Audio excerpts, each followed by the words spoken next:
Bonsoir à tous les amis. Bon, on va refaire un petit point comme on fait à chaque fois en fin de samedi sur les manifestations. En même temps, on a notre ami Francis qui est là, toujours présent, toujours là, et qui a un message pour vous. Il a envie de vous lire un texte qu'il a écrit de ses mains et de sa tête surtout. Ça, c'est le plus important.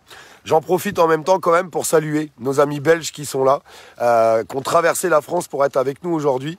Et un grand bravo à nos amis belges. D'ailleurs, sur la page, on a beaucoup de gens de Belgique et bien sûr un immense soutien à la Belgique. Et on le réitère parce que c'est super important. Ça me tenait à cœur de passer ce message. Parce que vous êtes vaillants quand même. Vous êtes vaillants. Bon, mes amis, très belle manifestation à Nice encore aujourd'hui avec énormément de monde. Sur Paris, idem, énormément de monde. Alors, j'ai pas eu le temps de regarder ce qui s'était passé ailleurs et vous m'en excuserez.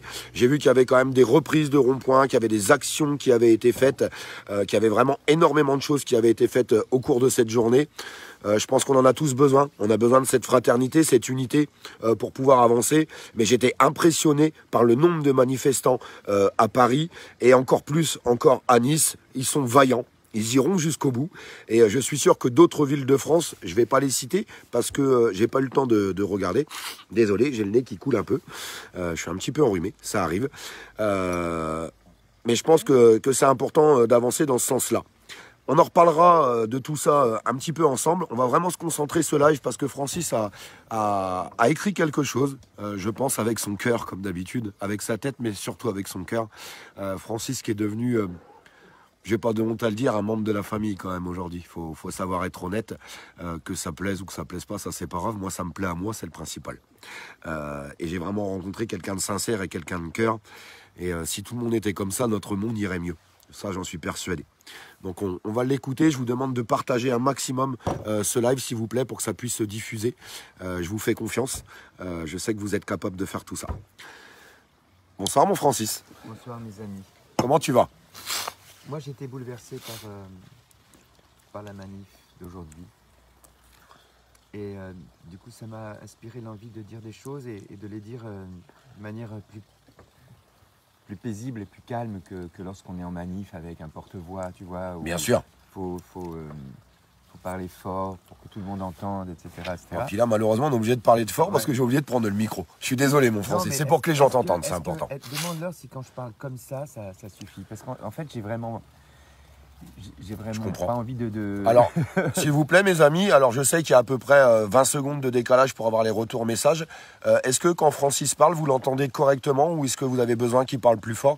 Parce que ce qu'il va vous lire, je voudrais que ça soit entendu. Dites-nous si vous l'entendez correctement, puis continuez de partager les choses, s'il vous plaît. Alors, on va attendre quelques secondes et ça va vite arriver. Bonsoir à vous tous, beaucoup de beaux messages, beaucoup de cœurs qui défilent. C'est bon ça. Ça j'adore, les messages du cœur. Ouais. Bonsoir, si vous parlez comme ça, c'est très bien, mais pas plus faible. Bon, eh bien écoute, c'est très bien comme ça. Bien. Alors voilà ce que m'a inspiré cette journée. Voilà les mots que m'ont inspiré cette journée. Ce que j'aurais envie de dire aujourd'hui, c'est ceci. Pour gagner une guerre, il faut d'abord gagner des batailles. Et on ne peut pas gagner toutes les batailles à la fois. Une haie après l'autre, disait Georges Bambuc, le grand champion. Notre enjeu, aujourd'hui, le plus urgent, me semble-t-il, c'est de retrouver nos libertés. Notre liberté de conscience et notre liberté de choix. Le choix de disposer de notre corps. Cette liberté de conscience, c'est l'essence de notre dignité. Cette liberté, elle nous a été enlevée au nom d'un droit canonique, prétendument scientifique, un droit dit sanitaire, érigé par une poignée de médecins et de scientifiques dont chaque jour nous dévoile un peu plus les conflits d'intérêts qui les lient à l'industrie pharmaceutique. Un droit, disais-je, un droit dit sanitaire qui s'est insidieusement substitué à l'état de droit, en violant entre autres notre Constitution, le Code pénal, le Code civil, le Code de la santé publique, le droit du travail, toutes les conventions collectives, ainsi que tous les traités internationaux signés par la France portant sur les droits humains et la santé. Cherchez l'erreur. L'erreur, ce n'est pas la science qui l'a commise. Ce n'est pas la science qui s'est trompée, mais un petit groupe d'individus qui s'est octroyé le privilège du savoir scientifique. Ces quelques mamamouchis du monde dit scientifique se sont érigés en tribunal d'inquisition, tenant quotidiennement séance sur tous les plateaux de télévision, de radio et dans la presse écrite pour combattre une soi-disant hérésie scientifique qu'ils ont fabriquée de toutes pièces. Ce sont ces Torquemada de l'hystérie vaccinale qui ont diabolisé tous les traitements précoces. Même lorsque leur efficacité était avérée. Ce sont ces apparatchiks de la propagande pharmaceutique qui ont jeté l'anathème sur tous les médecins qui oseraient, contre leur avis, soigner leurs patients avec des médicaments conventionnels. Ce sont eux qui leur ont interdit. S'il vous plaît. Ce sont eux. Jean-Pierre. Ce sont eux qui les ont... Pardonnez-moi. Ce sont eux qui leur ont interdit de prescrire, qui ont interdit aux médecins de prescrire, qui ont interdit aux médecins de soigner.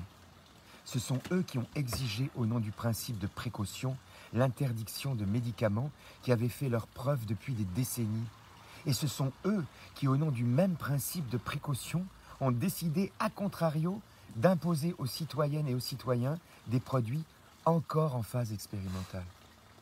Ce sont eux qui, aujourd'hui encore, continuent à prétendre que préférer une hypothèse pharmaceutique à une certitude scientifique avérée s'appelle le principe de précaution. Les gouvernants, nos gouvernants, ont écouté aveuglément ces pseudo-scientifiques de gala et ils ont agi en leur nom. Ça, c'est la réalité que nous avons vécue. Partons du principe que nos gouvernants ont été trompés comme nous-mêmes nous l'avons été. Si c'est le cas, le temps est venu pour eux de faire amende honorable. Car nous savons aujourd'hui que ces prétendus scientifiques ont menti. Nous savons aujourd'hui que le vaccin ne protège ni de la contamination ni de la contagion. Nous savons aujourd'hui que l'immunité naturelle est plus efficace que l'immunité vaccinale. Nous savons aujourd'hui que les vaccins à ARN messager ont des effets délétères importants sur la santé des individus. Nous savons aujourd'hui que 2 doses ne suffisent pas à maintenir l'immunité et que ceux qui se sont fait vacciner ont souscrit à un abonnement vaccinal de 3 doses, puis 4 doses, puis 5 doses. Regardez sur votre application anti-Covid. Il est indiqué 8 doses. Nous savons que des vies humaines ont été sacrifiées sur le bûcher de la grande inquisition sanitaire.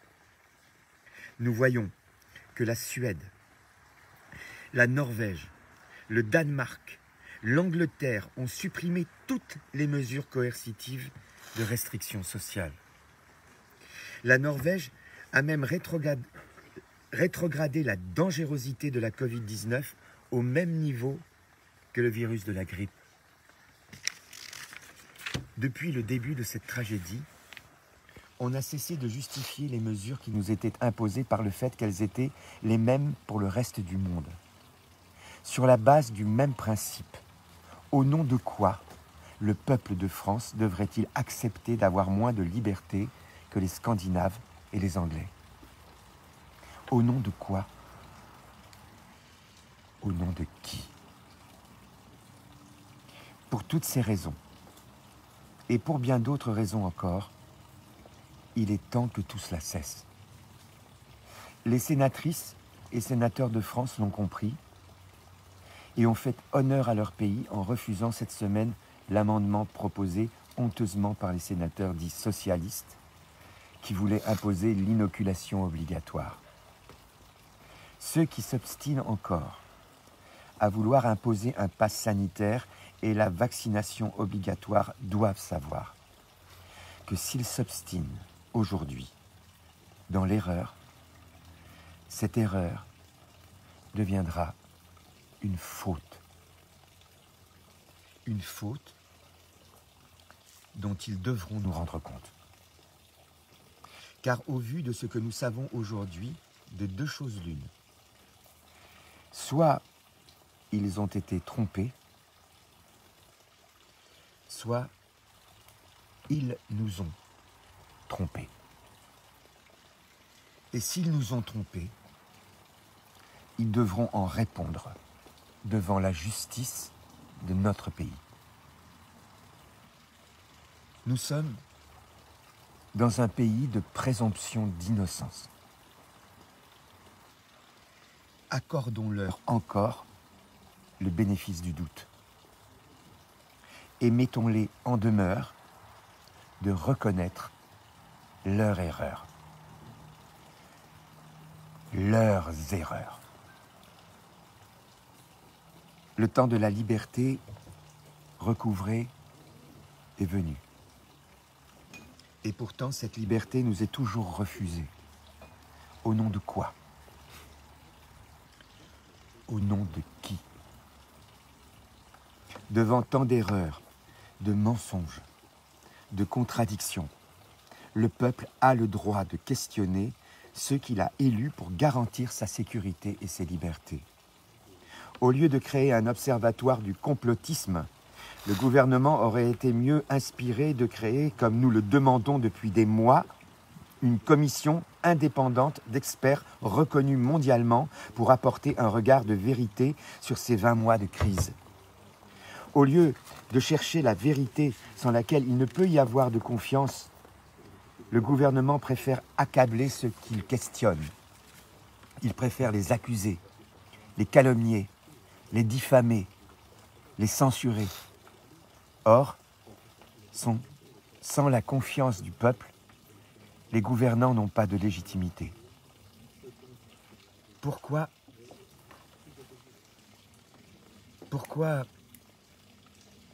accuser de complotisme ceux qui doutent, questionnent, refusent des mesures dont la pertinence aujourd'hui est mondialement sujette à caution? De quoi ont-ils peur? De qui ont-ils peur? Notre combat, c'est celui de la vérité. Car sans vérité, il n'y a pas de liberté. Notre combat, c'est celui de la dignité. Car sans dignité, il n'y a pas d'humanité. Notre combat, c'est celui de la fraternité. Car sans fraternité, il n'y a pas de société. Notre combat devrait être celui de chaque élu, de chaque syndicat, de chaque responsable politique, chaque fois qu'il l'oublie. C'est à nous, le peuple, de leur rappeler. Et c'est ce que nous faisons en résistant. Et c'est ce que nous devons continuer à faire. C'est ce que nous avons fait aujourd'hui à Nice. Et c'est ce qu'ont fait tous les citoyens, toutes les citoyennes qui font partie de la résistance dans toute la France aujourd'hui. Mais avant de lever le poing, tendons la main une dernière fois. Donnons encore une chance à la raison. Montrons à ceux qui refusent encore l'évidence la force de notre fraternité et de notre solidarité. Montrons-leur que ce qui nous unit est plus fort que tout. Parce que ce qui nous unit, ce n'est pas la haine. Ce qui nous unit s'appelle l'amour. Et rappelons à ceux dont le pouvoir fait encore la sourde oreille que le jaune de nos gilets, qui les a un jour tant effrayés et qui les effraie encore, ce jaune qui se love aujourd'hui dans une blouse blanche par solidarité envers les soignantes et les soignants qui sont en première ligne du combat que nous menons. Rappelons au pouvoir qui voudrait aujourd'hui s'en tenir à l'oppression que ce gilet jaune, symbole de la fraternité, pourrait bien devenir, s'il continue et s'il s'obstine à nous imposer les mesures qui nous imposent, leur pire cauchemar. Que ce gilet jaune pourrait bientôt réunir et rassembler plus encore de colère qu'ils ne peuvent l'imaginer. Car les colères grondent devant la liberté sacrifiée. Les colères grondent devant l'égalité confisquée. Les colères grondent devant la vérité lobotomisée. Les colères montent comme un volcan en réveil. Et ce volcan sera notre fraternité retrouvée. Rien ne résistera à la force de notre fraternité retrouvée, unie et mobilisée. La liberté du peuple de France ne sera jamais négociable. Trop de vies ont déjà été offertes en sacrifice sur l'autel de Big Pharma. Trop de vies. De destins ont été brisés par cette hystérie dite sanitaire. Il faut que ceux qui gouvernent notre pays donnent l'exemple au monde en faisant cesser cette folie. Nous sommes ici pour leur dire que maintenant, ça suffit.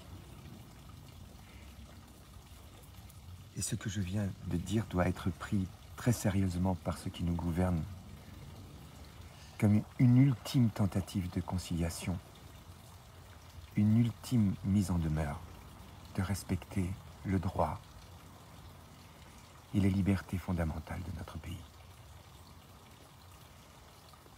Vive la liberté,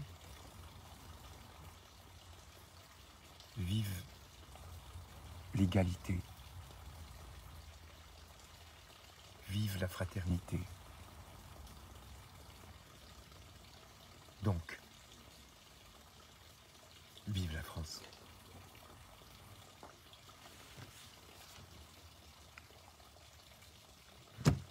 Merci Francis. Merci. Je vais quitter ce live en fait juste sur cette image. Parce que des moments, l'expression du visage, l'expression des mots, comme ils ont été dit ce soir, il n'y a pas besoin de faire de discours. Prenez tous 10 minutes pour partager cette publication. Et puis je demande à tout le monde d'en faire juste son avis par rapport à ce qui vient d'être raconté ce soir. Écoutez pas la télé, écoutez votre tête et votre cœur par rapport à ce qui vient d'être dit. S'il vous plaît, partagez-le. Ça prend 2 secondes. C'est un message du cœur et c'est pour ça que je considère aujourd'hui Francis comme quelqu'un de ma famille. Parce que c'est un mec de cœur. Et il n'y a pas de cinéma chez lui. Et il est déterminé. Comme pas beaucoup. De sa classe, si je pourrais dire. Parce que Francis, c'est quand même quelqu'un qui a un long parcours. Un très long parcours. Et puis, je suis désolé de vous le dire, mais je trouve qu'il n'a pas été beaucoup soutenu par ses camarades de parcours. Mais en tout cas, il l'est par le peuple, pour le peuple, et il ira jusqu'au bout. J'irai jusqu'au bout. Je sais que tu iras jusqu'au bout.